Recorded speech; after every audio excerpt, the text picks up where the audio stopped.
buenos días, qué gusto recibirlas con las primeras noticias de TV Ciudad en una jornada de viernes que se presenta con tiempo inestable, 17 grados es la temperatura en estos momentos en Capital. Un saludo especial a quienes nos siguen por Uniradio, la radio de la Universidad de la República, 107.7 de FM, también por señal abierta, 6.1, y también quienes nos siguen por YouTube, que bueno, un saludo apretado para esta jornada. Decirles, como dijimos, que tenemos 17 grados de temperatura y antes de hacer un avance de los temas que vamos a estar desarrollando, repasamos cómo vendrá el tiempo para el fin de semana, los próximos días. Decirles que, bueno, viene un poquito de inestabilidad, ¿no? Sobre todo en esta jornada que ahí vemos ese trueno de tormenta, precipitaciones aisladas, 14 y 20 grados las temperaturas extremas previstas para esta jornada. Ya superamos la mínima. ¿Qué pasará mañana sábado? Inaugurando, como dijimos, el fin de semana. El tiempo irá mejorando. Para mañana el cielo estará nuboso con periodos de claro, 14 y 19 grados en las temperaturas extremas. Esto es para el área metropolitana, pero aprovechen el sábado porque el domingo irá desmejorando, aunque ahí aparece el sol, las temperaturas irán refrescando, 9 y 18 grados y parece que a partir del domingo la temperatura cae según el pronóstico extendido de meteorología. Tenemos muchos temas para compartir con ustedes hasta las 9 de la mañana. Decirles que a partir de esta jornada se están inaugurando centros de refugios de 24 horas, 590 son los cupos que se van a estar inaugurando a partir de esta jornada, según el Ministerio de Desarrollo Social, pero los trabajadores advierten que no hay capacitación justamente para la atención de personas en situación de calle que pasarían a ocupar estos 590 refugios. También vamos a estar hablando de política cruzada con economía, porque el diputado independiente Eduardo Luz propondrá al presidente Luis Lacalle Pou cambiar la categoría de morosos del Banco Central para atender justamente la problemática que plantea el plebiscito impulsado por Cabildo Abierto de una deuda justa. Se incorporó a los programas integrales de atención a la salud el dispositivo de monitoreo continuo de glucosa hasta las personas de 21 años, por lo que podrán acceder por un ticket de 440 pesos, esto hablando de temas sanitarios. También estuvo visitada Montevideo porque el gobernador de Buenos Aires estuvo aquí en la tarde de ayer. Estamos hablando de Axel Kicillof, quien participó de la Fundación El Puente, digamos es una organización de pensamiento, usina de pensamiento progresista, donde habló del momento de vertiginosas transformaciones. Así lo mencionó el gobernador de Buenos Aires, que son caldo de cultivo para fuerzas conservadoras. Además, se refirió a la movilización impactante y multitudinaria en defensa de la educación pública que hubo en Argentina. Detalles más adelante, porque bueno, tenemos la palabra de Kicillof. También sobre las 8:30 de la mañana vamos a estar hablando de los cuidados, porque terminó ayer un foro nacional de cuidados impulsado por organizaciones de la sociedad civil, agencias internacionales de Naciones Unidas y también la academia, para hablar, bueno, de qué es lo que le falta a Uruguay para impulsar una nueva etapa en el sistema de cuidados, desarrollarlo. Bueno, como se había planteado en su inicio, bueno, vamos a tener las conclusiones de este foro esta mañana a partir de las 8:30 con la participación de Soledad Salvador, economista, que además es asesora especializada de ONU Mujeres, y también la representación de Ana Laura Alonso, que es asesora de la Comisión del PIT-CNT en materia de cuidados. Dos puntos de vista para saber, bueno, cuáles son los desafíos que tiene nuestro país en esta materia. Ahora, ¿qué les parece si abrimos la ventana hacia las calles de Montevideo y vemos con datos del Centro de Gestión de Movilidad por dónde circular y por dónde no? Allí vemos el pavimento mojado sobre la Rambla de Montevideo.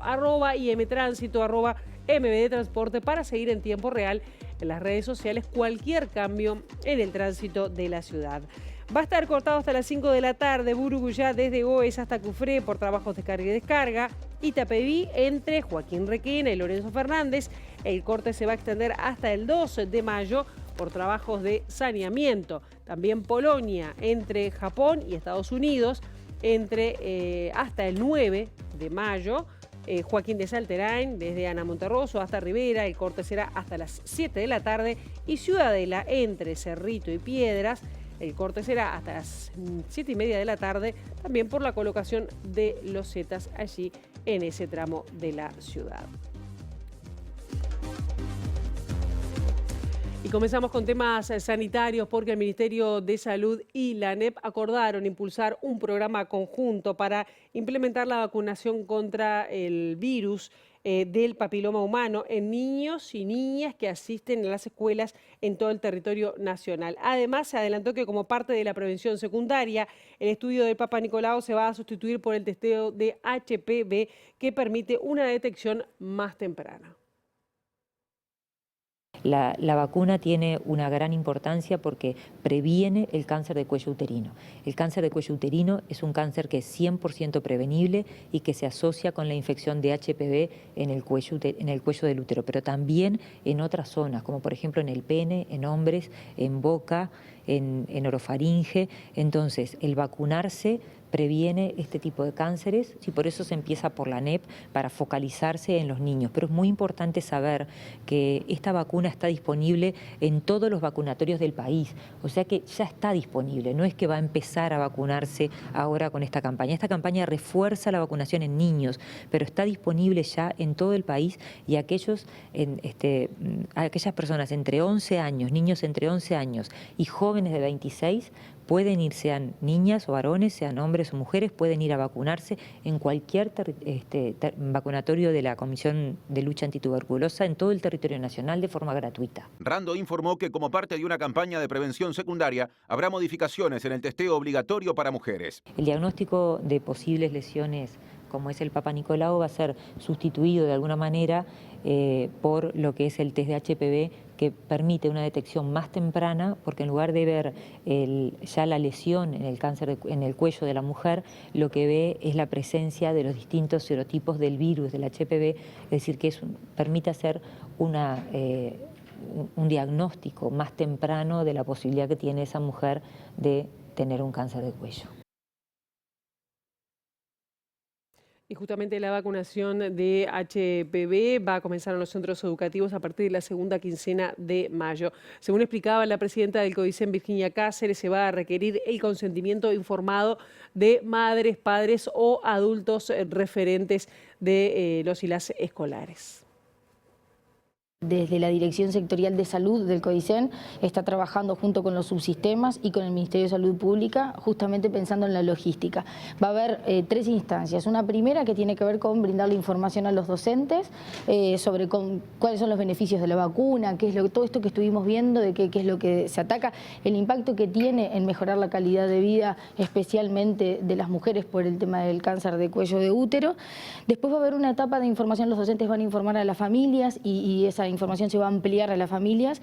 Después viene una etapa en donde las familias deben tomar la decisión si van a autorizar a que sus hijos sean vacunados o no. A partir de allí se les va a brindar un consentimiento que las familias lo estudiarán en el margen de la libertad de acción con la información que se les brinde. Si aceptan firmar ese consentimiento y que sus hijos sean vacunados, a partir de allí, como se dijo acá, a partir del segundo quincena de mayo, que la fecha más o menos la está poniendo el Ministerio de Salud Pública, empezaría el proceso de vacunación, sin perjuicio, como dijo la ministra también, que hoy ya está disponible en los centros de salud. Esto simplemente pensando en los centros educativos. Otro de los temas que adelantábamos es que a partir de este viernes se habilitaron 590 cupos en centros de 24 horas, enfocado principalmente a personas que ya utilizan refugios nocturnos. El objetivo es evitar que las personas circulen de manera forzada durante el día sin tener a dónde ir. Luego de un llamado realizado en el mes de febrero, el MIDE seleccionó 6 organizaciones para llevar adelante hogares 24 horas, 6 para refugios nocturnos y 2 para centros de atención técnico. Según comunicó el Ministerio de Desarrollo Social, el trabajo de equipos técnicos itinerantes dará respuestas habitacionales que ofrezcan estabilidad y que permitan una gestión más autónoma de la vida cotidiana.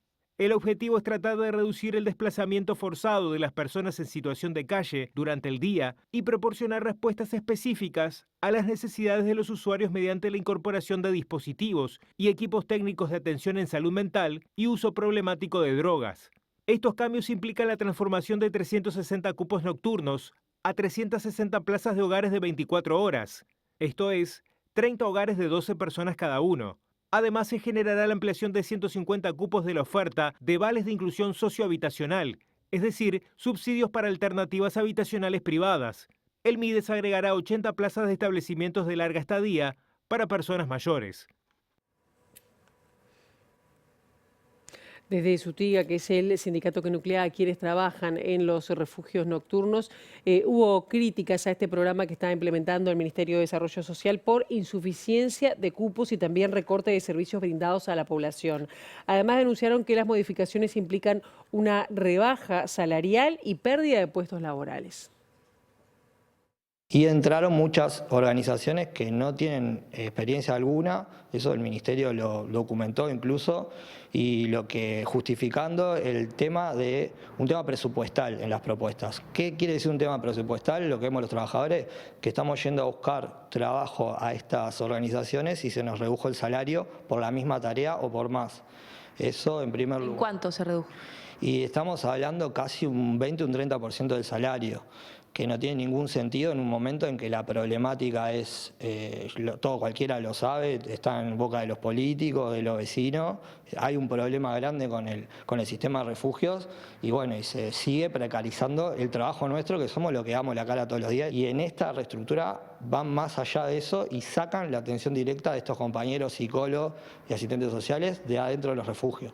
Lo burocratizan cuando no se entiende, porque si con todas las problemáticas de salud mental que hay, todos los temas de consumo, toda la problemática, estos movimientos como que van en contra del espíritu de lo que ellos proponen. A nivel de cupos, el último censo que es del Ministerio, cualquiera lo puede ir a buscar, da 2.800 personas en calle, en una noche la foto en Montevideo solo. Estamos hablando de que puede haber casi, si querés, 4.000 personas en situación de calle. Esta reestructura no cubre la cantidad de cupos, no lo va a cubrir. En invierno a veces lo cubre porque abren los cuarteles o usan otras metodologías, pero después en el resto de las estaciones del año la gente va a buscar un cupo y se queda en la calle. Amnistía Internacional advierte que Uruguay está perdiendo terreno a nivel de derechos humanos. En su informe que presentó en las últimas horas, subraya algunas situaciones críticas en el sistema carcelario, la violencia hacia las mujeres y la falta de avances en la investigación sobre el paradero de personas desaparecidas.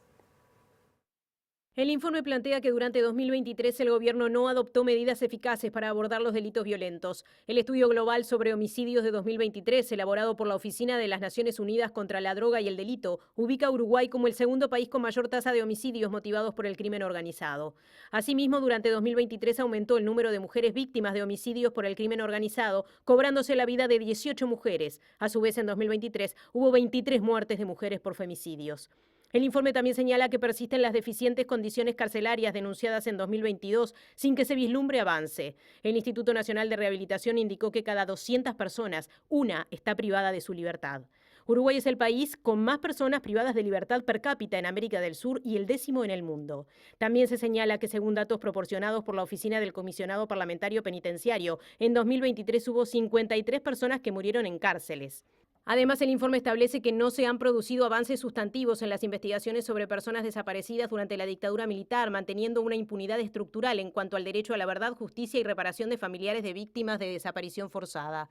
Sin embargo, se identifican algunos esfuerzos, ya que la justicia aplicó 18 condenas a miembros activos o retirados del ejército y la policía por torturas, secuestros y asesinatos bajo el régimen cívico-militar en las décadas de 1970 y 1980. Se destaca a su vez que se encontraron restos humanos en el batallón 14 a la espera de ser identificados.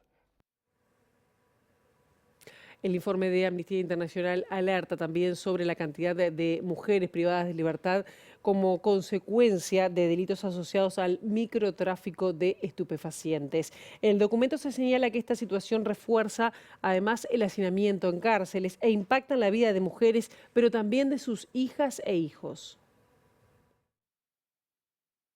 Un récord también de las mujeres, de la cantidad de mujeres privadas de libertad, bueno, con un impacto que tuvo algunas modificaciones a propósito de la ley de urgente consideración, que fueron advertidas oportunamente y que de alguna manera ahora tenemos datos cada vez más elocuentes que muestran que esto ha sido un problema, porque además tiene otros efectos, ¿no?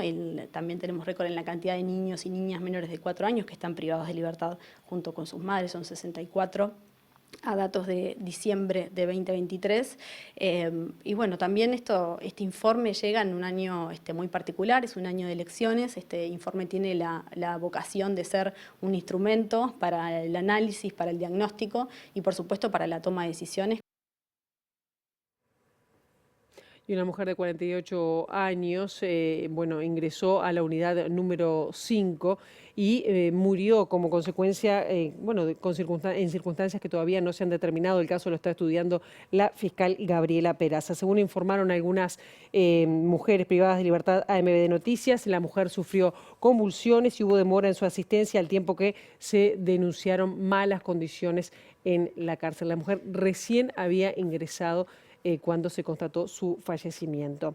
Y seguimos con otros temas, aunque vinculado también, porque el Ministerio del Interior presentó una guía práctica de actuación dirigida al personal policial para el abordaje de delitos vinculados a la violencia sexual hacia niñas, niños y adolescentes. El subsecretario del organismo, Pablo Audala, confirmó que se va a capacitar a todo el personal policial que desarrolla tareas ejecutivas. Si nos vamos a las causas sociales profundas que hay detrás, ya no del delito, sino de la violencia que impera en la sociedad, no tendremos éxito en el mediano y en el largo plazo. Y eso implica en muy buena medida proteger a las víctimas. Y proteger a las víctimas es tratarlas bien. Es que a los niños, cuando son víctimas, se los trate con la debida dignidad, se respete su derecho a la identidad, a la imagen, todo lo que ustedes apreciaron aquí, que se los preserve de cualquier contacto con su presunto agresor en un caso de abuso sexual o de cualquier tipo de violencia, que al mismo tiempo se lo mantenga lo mínimo necesario e indispensable en una seccional policial, que se dé cuenta la justicia de familia lo antes posible para poder protegerlo. Nosotros queremos y vamos a trabajar en eso a partir de esta guía, porque esto empieza ahora un proceso de capacitación y de formación de los funcionarios policiales, para que los policías no actúen, como yo decía recién, solo aplicando la ley de ordenamiento policial. Esta guía es de aplicación universal en cuanto a que, por supuesto, va a llegar a todas las seccionales y a toda la estructura del Ministerio del Interior a lo largo y ancho del país. La bancada del sector Ciudadanos del Partido Colorado emitió un comunicado lamentando la falta de apoyo a la iniciativa presentada para incluir un cambio en la Constitución sobre el ingreso a los gobiernos departamentales, a las intendencias, y expresó sorpresa además por la definición tomada por el Frente Amplio de no apoyar esta iniciativa. El precandidato Robert Silva manifestó además que en caso de ser electo candidato por el Partido Colorado, la iniciativa será innegociable para el futuro de una coalición. Este es un tema innegociable para la conformación de una futura coalición de gobierno, siempre y cuando nosotros ganemos las elecciones internas del Partido Colorado. Es lo que la gente está pidiendo, porque ¿saben cuál es la diferencia? Hay que pasar del decir al hacer. Todos dicen que deben ingresar por concurso, todos dicen que la ciudadanía debe tener igualdad de oportunidades, pero cuando proponemos, cuando se plantea una propuesta concreta para que eso se transforme en realidad, bueno, existen excusas. Habrá coalición de gobierno en la medida que esto se concrete efectivamente. ¿Siente que hay una fuerte presión de las intendencias del Partido Nacional? Así lo dejaron manifestado en el Congreso de Intendentes a la hora de no llevar también adelante la propuesta por parte del Partido Nacional. Eso habría que preguntarle a los involucrados. Yo le quiero decir que nosotros desde Ciudadanos no hemos actuado bajo ninguna presión, sino bajo la fuerza de nuestras convicciones. Francamente creemos, porque nos lo pide la gente, tiene que haber transparencia en todos los gobiernos, independientemente de quién lo lleve adelante. Incluso circuló, y ustedes lo habrán visto, un borrador de que el Frente Amplio estaba deliberando con una contrapropuesta. Estamos dispuestos a llevarlo adelante y vamos a seguir trabajando. Y por eso decimos, esto no queda acá, esto continúa. Y desde el Frente Amplio también hay versiones críticas, porque la vertiente artiguista consideró que es un grave error y una incoherencia política que el Frente Amplio no apoye este plebiscito, esta iniciativa de Ciudadanos para reglamentar el ingreso a las intendencias. El sector Frente Amplista dijo que también el Partido Nacional, al no apoyar la propuesta de Ciudadanos, incumplió el compromiso programático que asumió con los partidos de la coalición de gobierno. Y seguimos en tema porque también hubo expresiones de algunos intendentes departamentales, como es el caso de Río Negro, Marla Fluff, que dijo que si a futuro se reconsidera la posibilidad de regular los ingresos laborales a las intendencias, esa normativa se debería extender a todo el Estado. Además, aseguró que hace falta conocer más la realidad de los gobiernos departamentales. Ahora quedará para ver la posibilidad de una ley en el próximo Parlamento. Digo, yo creo que no está mal, lo que quizás sea bueno extenderlo a todo el Estado, porque ¿por qué solo las intendencias y no el resto de los organismos del Estado Nacional? Creo que las cosas no son en blanco y negro. Se decía todo por concurso y sorteo, y a veces hay que conocer un poco más lo que son los gobiernos departamentales, lo que es el trabajo. Por ejemplo, a veces se dice, tal intendencia tiene muchos funcionarios, y usted sabe que eso depende mucho de qué hace la intendencia. Yo, por ejemplo, yo sé que tengo un promedio mayor que otras intendencias. Ahora, yo contrato muy poca obra en empresas. Yo hago todo el trabajo de la intendencia con personal mío. Pero además, porque genero el empleo que preciso en un departamento que tiene un índice alto, y a su vez me sale más económico. El diputado Eduardo Luz, que abandonó Cabildo Abierto y ahora lidera el Partido Constitucional Ambientalista, le solicitará una reunión al presidente de la República, Luis Lacalle Pou, para que haya un cambio en la reestructura de la central de riesgo del Banco Central. ¿Y esto por qué? Porque aspira a que se modifiquen algunos aspectos vinculados a la morosidad y se propone entregarle un informe al mandatario sobre este tema. A mí me preguntaron si yo firmaba. Y yo no firmé porque no es materia constitucional, desde el punto de vista de la constitución material que decimos nosotros, poner en la constitución cómo se ingresa a un empleo público. Salvando eso, me parece que fue muy apresurado presentarlo unos poquitos días antes, que no dio lugar a discusión dentro de la interna de los partidos. Entonces los partidos tuvieron que resolver rápidamente, algunos resolvieron acompañar. Parte del Partido Colorado, Cabildo Abierto, lo pudo discutir, otros partidos no lo pudieron discutir, y bueno, me parece que también fue, yo diría, las circunstancias en las cuales se presentó no fueron las mejores. Ante la propuesta de los plebiscitos que están buscando alcanzar las firmas, Lutz dijo que no apoyará la reforma propuesta por el PIT-CNT de la Seguridad Social. A su vez cuestionó el efecto retroactivo de los dos proyectos de reforma. La elección que sigue a la nacional es la de la departamental. El tema que tienen los dos proyectos, el gran inconveniente para mí grave, es que son retroactivas. Es decir, la del PIT-CNT va hasta la década del 90 y la de Cabildo Abierto va hasta el 2002, arranca en el 2002. Entonces, para mí la Corte Electoral, que yo sé que es muy discutible, no puede autorizar una reforma que vaya hacia atrás, porque todos los ciudadanos uruguayos nos manejamos con un régimen, un sistema que sería bueno o malo, pero era el vigente. La ex senadora del MPP, Lucía Topolansky, se preguntó si no debería modificarse el mecanismo de participación directa para que no coincida con las elecciones nacionales. Para la ex legisladora va a haber una gran confusión porque son muchos los plebiscitos que se estarían sumando a las elecciones nacionales en caso de conseguir las firmas necesarias. En este momento yo la pregunta que me estoy haciendo, y creo que es lo de fondo, es si no tendríamos que modificar el mecanismo de participación directa, que son los plebiscitos, para que no coincidan con las elecciones. Porque en este momento tenemos un caos a la vista. Tenemos que elegir, ni más ni menos, que el gobierno de un país por 5 años, poder ejecutivo, poder legislativo, y después tomar posición sobre una cantidad de plebiscitos. No está bien. Al final va a haber una enorme confusión. Ese es el contenido de la ley de Peña, diríamos. Nosotros hace mucho que lo veníamos planteando en el Parlamento, e incluso se había hablado con Peña y demás.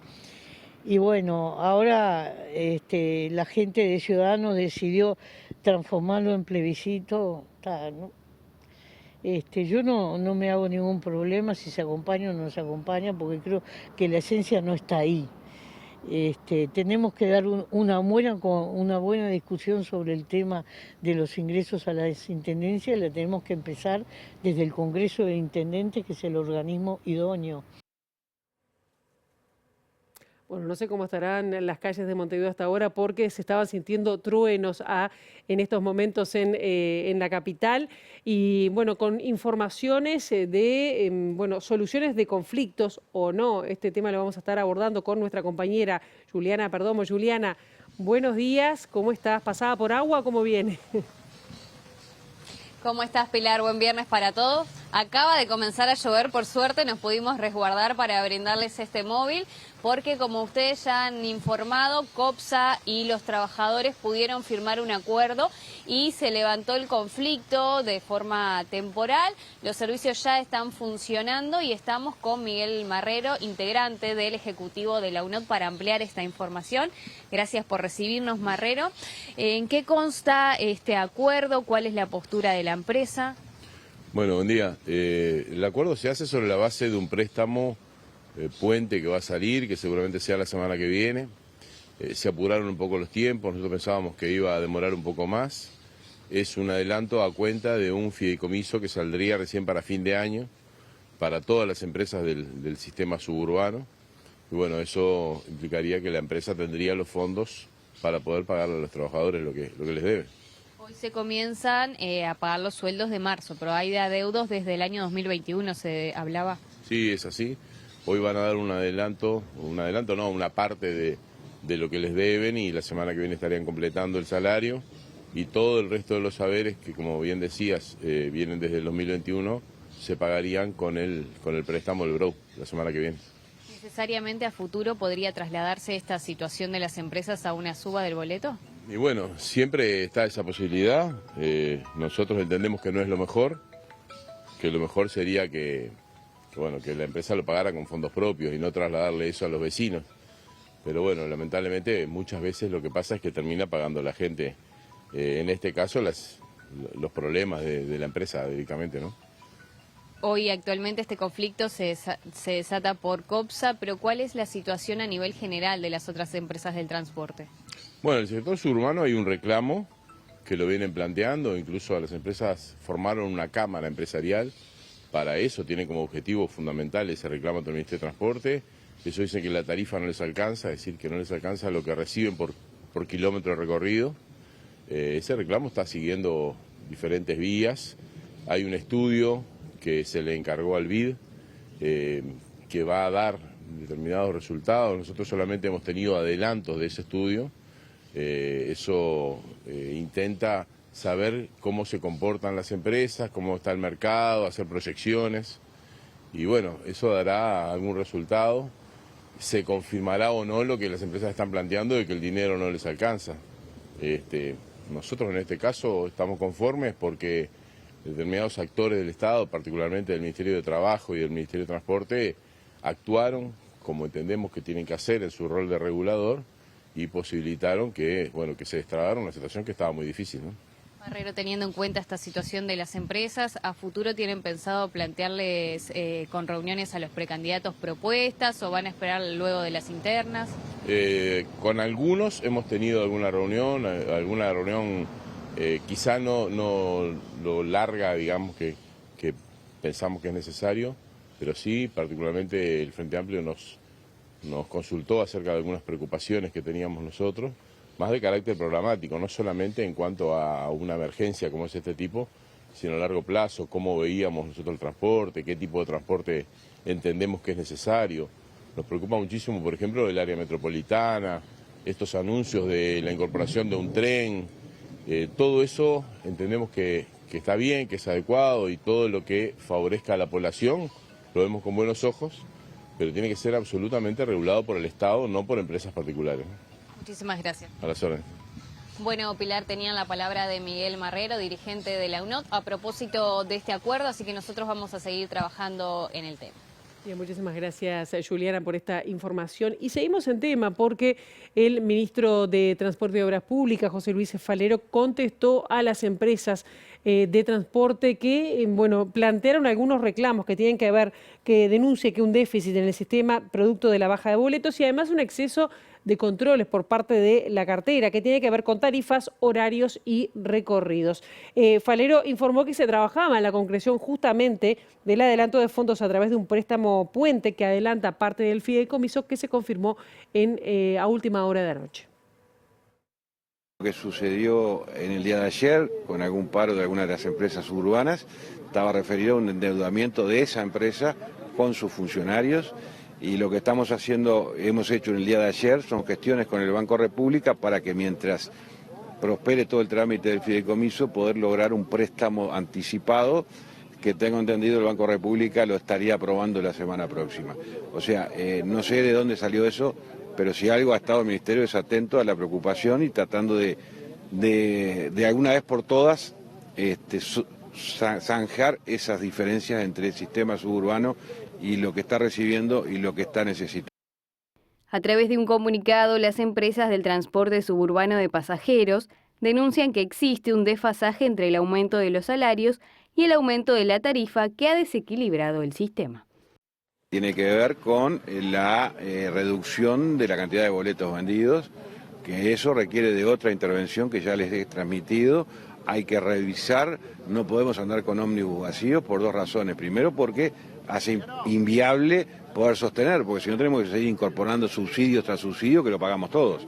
Entonces hay una situación de que tenemos que revisar y tratar de que los ómnibus, por lo menos con ese promedio mínimo que exigido para mantener el costo, lo tengan. Y esa es la etapa que se nos viene ahora. Pero en el mientras tanto estamos generando este fideicomiso para poder contemplar las necesidades básicas de las empresas.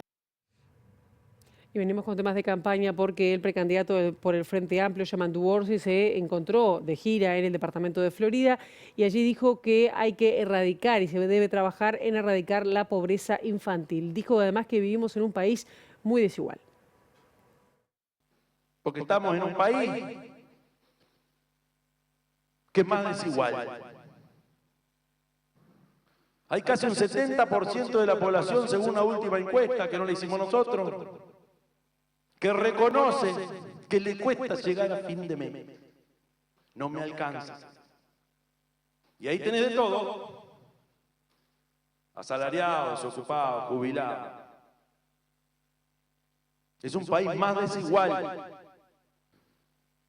Es un país que cuando habla de pobreza te llama la atención ese componente de infancia que tiene ahí. Quiere decir que nuestra gurizada nace fundamentalmente en hogares pobres.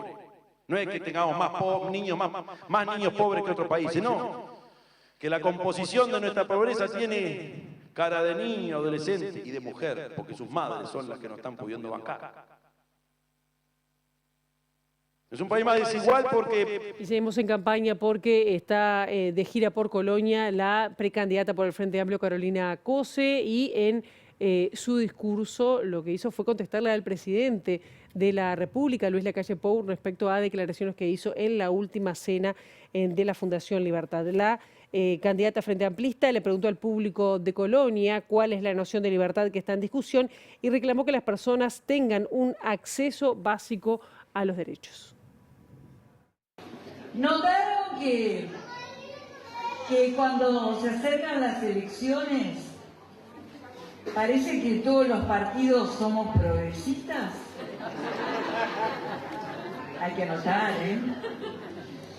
Ahora se habla de la importancia de fortalecer el Estado.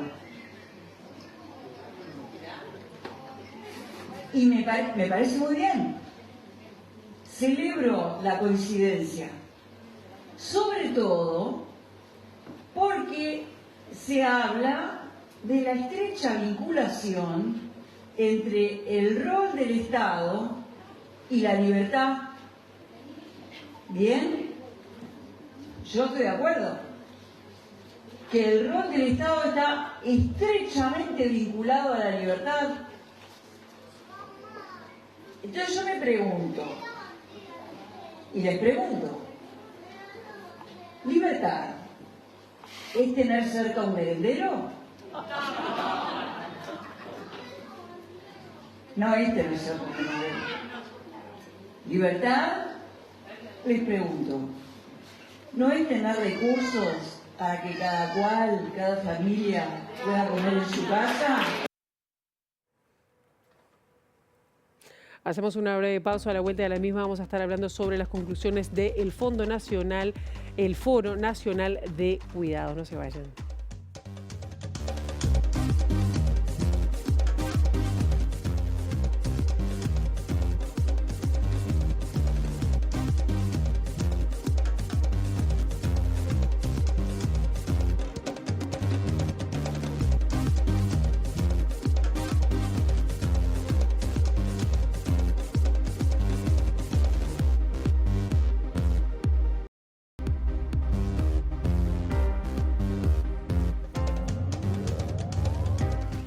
Con muchísimo gusto ya estamos abordando un tema que es central en la vida de muchas personas y tiene que ver con los cuidados, porque además terminó el Foro Nacional de Cuidados impulsado por la sociedad civil, la academia y también agencias de Naciones Unidas, de alguna manera pensando cuáles son los desafíos que tiene nuestro país para, bueno, avanzar en una agenda de cuidados y que efectivamente esto llegue y sirva a la ciudadanía. Bueno, tras un impulso que hubo hace algunos años y, bueno, a ver, por dónde se debería ir.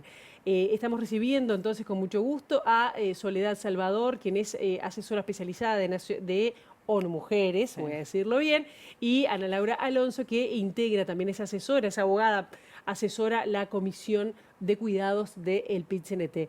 Gracias por venir esta mañana. Gracias a ti.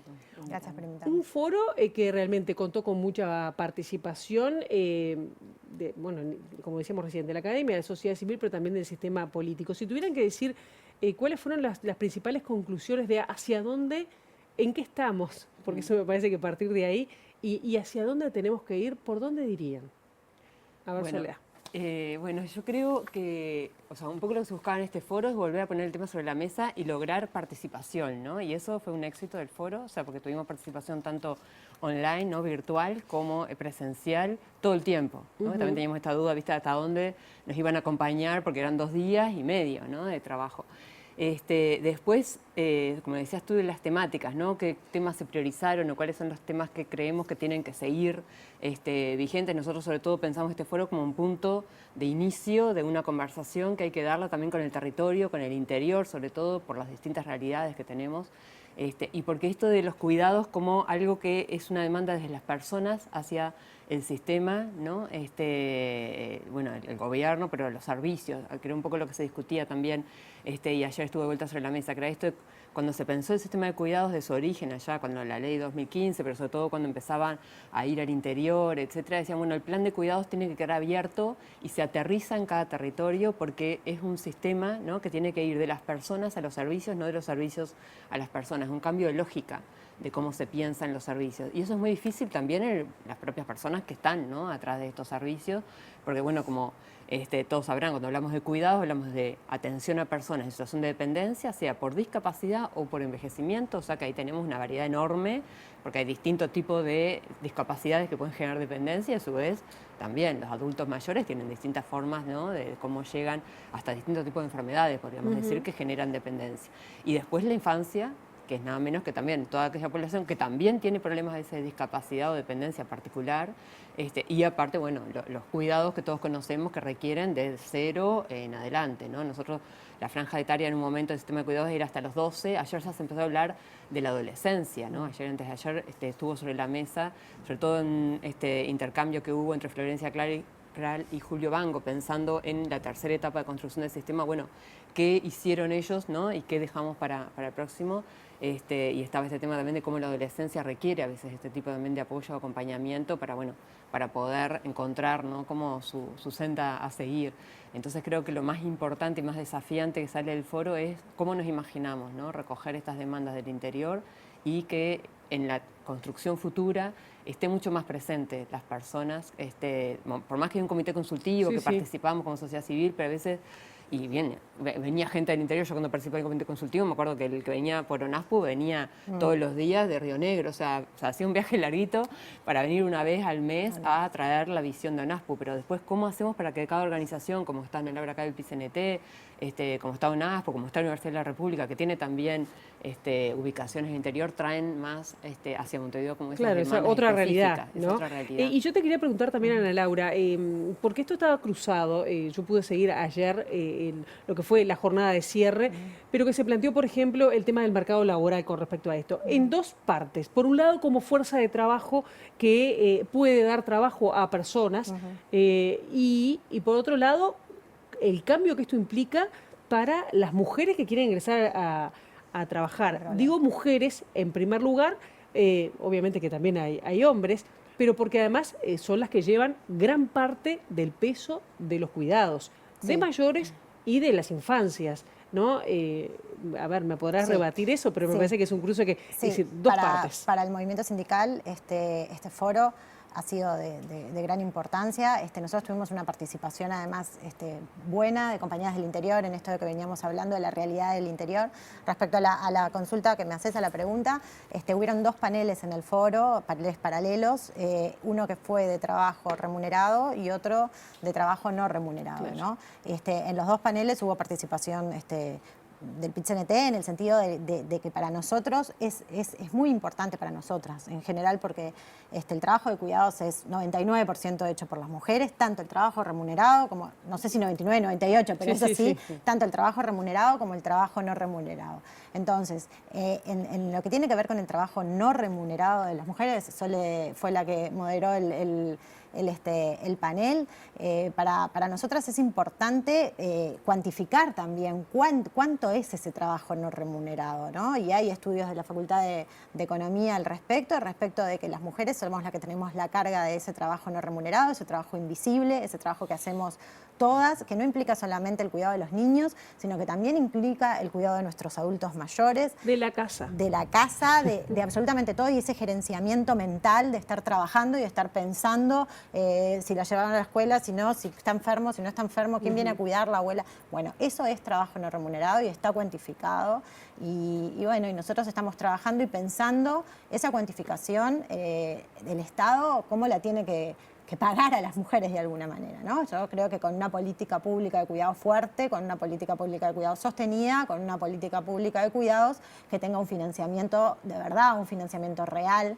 Creo que cuando la ley salió en el año 2015 hubo consenso de todos los partidos políticos en que salía la ley. La ley fue votada por todos. Y bueno, entonces hay una responsabilidad política de todos los partidos de que esta política pública sea una política pública seria, sostenida y con financiamiento. Claro, uno de los temas que también ayer salió cuando en el panel de los políticos tiene que ver con la sostenibilidad de este sistema, ¿no? Y incluso también hasta con la pobreza incluso. Pero tenían diferentes posiciones respecto a, coincidencia en que nunca los recursos van a dar para ser suficientes para los cuidados. Sí.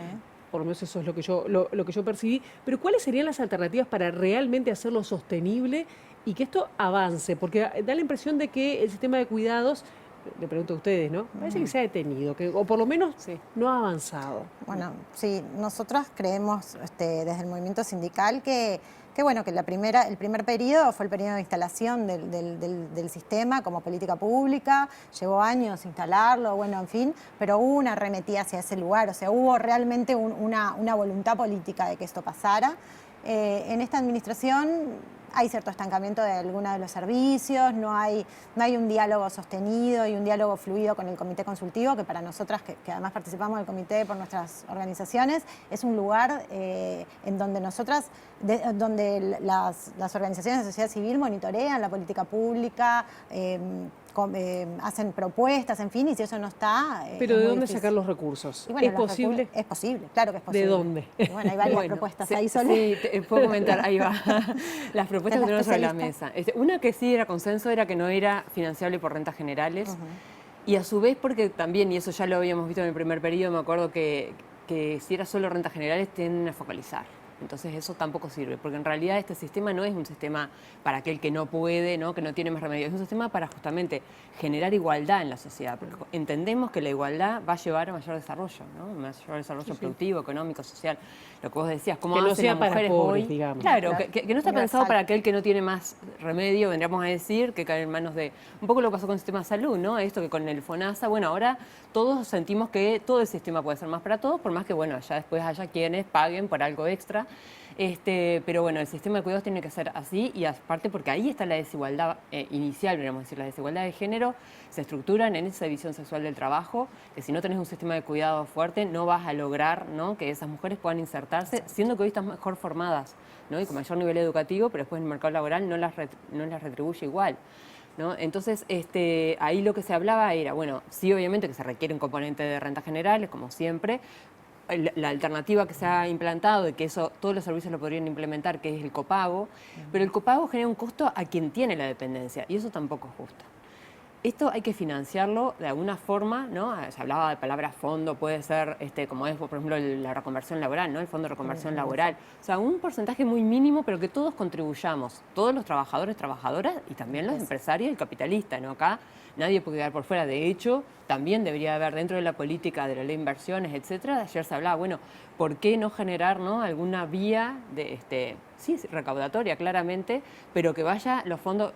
Se habló, me acuerdo, del impuesto de primaria también en una de las exposiciones, dijeron, bueno, nadie está en contra. Bueno, no sé, en el principio hubo gente en contra con esta idea de que, bueno, yo lo pago privado y después lo tengo que pagar también. Bueno, pero sí, es eso es la responsabilidad de todos, es nuestra responsabilidad social como ciudadanos. Si a alguno nos va mejor, entre comillas, ¿no?, y accedes a otros servicios porque vos querés pagar, ¿no?, algo mejor en el mercado, que a veces no necesariamente pagás más por algo mejor. Eso también es otro tema, ¿no? Sobre todo, capaz que en los residenciales de larga estadía y eso, todos conocemos un poco cómo es la realidad, y se tienden a ir muy caros para darte una mejor calidad, pero que debería ser el estándar, ¿no? No te están dando ningún lujo, te están dando buena atención. Entonces, ahí también hay que tener cuidado, que cuando estos cuidados, como son altamente intensivos en el uso de mano de obra, si no se financian, si no hay una forma de generar que esto sea más redistribuido el costo, la carga para la persona que tiene que hacer el contrato se tiende a ser muy alto, porque porque la productividad, por decir, en ese servicio no hay forma de mejorarla, ¿no? Sí, lo único que se logra muchas veces es precarizar el empleo, lo cual ya es precario, entonces justamente ahí es donde no queremos volver, ¿no?, a precarizar bajos salarios, bueno, todo eso que ya el PCNT lo tiene clarísimo. Entonces, para trascender eso, sí o sí tenés que ir a una forma de financiamiento que sea solidaria, que todos aportamos a un fondo que lo vamos a precisar seguramente todos en algún momento, ¿no? Acá no se salva a nadie. Se nos acabó el tiempo. Bueno. Quedaron planteados por lo menos algunos de los temas fundamentales que están preocupando, y seguramente las podemos invitar en otro momento para profundizar, sobre todo también el impacto que hablábamos también del mercado laboral y cómo esto podría llegar a dinamizar también en ambos sentidos, en todos los sentidos. En todos los sentidos. Gracias a ambas. Bueno, gracias a ustedes por invitarnos. En el canal. Y nosotros ahora seguimos con otros temas, porque ustedes saben que el economista y gobernador de Buenos Aires, Alex Kicillof, dijo que estamos transitando un momento de vertiginosas transformaciones que son un caldo de cultivo para la proliferación y hasta el éxito de fuerzas conservadoras. Esto lo dijo en su visita por Montevideo. Hubo una época que fue el momento en el que la Argentina gobernaron Néstor y Cristina Kirchner, pero que también fue el Brasil de Lula, acá el gobierno del Frente Amplio, y muchas experiencias latinoamericanas que creo que volvieron a instalar entre las problemáticas centrales y los propósitos centrales de la acción de gobierno la cuestión de la integración regional o la unidad latinoamericana, que creo que es clave para cada una de las experiencias nacionales. Ahí en la Argentina el peronismo puede plantear metas, objetivos, programas y después desde el gobierno llevar adelante políticas, pero que encuentran rápidamente un techo si no están orientadas hacia un trabajo articulado de los países de la región. Así que yo creo que otro tanto ocurre con cada uno de los partidos y de los movimientos que pretenden transformar de manera progresiva a la sociedad que buscan representar, ¿no? Crecimiento, pero no cualquier crecimiento con inclusión social, ampliación de derechos, presencia del Estado en términos de dar respuesta en salud, en educación, en seguridad, no dejar todo en manos del mercado, lo estamos viendo en la Argentina de manera catastrófica, un gobierno que vino y dijo todo lo resuelve el mercado, desreguló la economía y ahora los vemos a tontas y a locas, atropelladamente, tratando de regular los sectores que ellos mismos desregularon, caso de las prepagas, pero eso se agrega también que ahora están atacando a diferentes monopolios o sectores concentrados, formadores de precios, que están reventándole el bolsillo y la vida a la gente por culpa de las medidas que tomó el gobierno.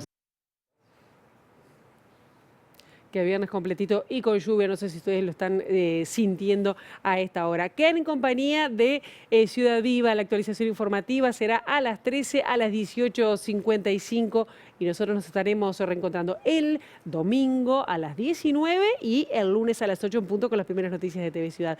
Pasen ustedes muy bien, buen fin de semana.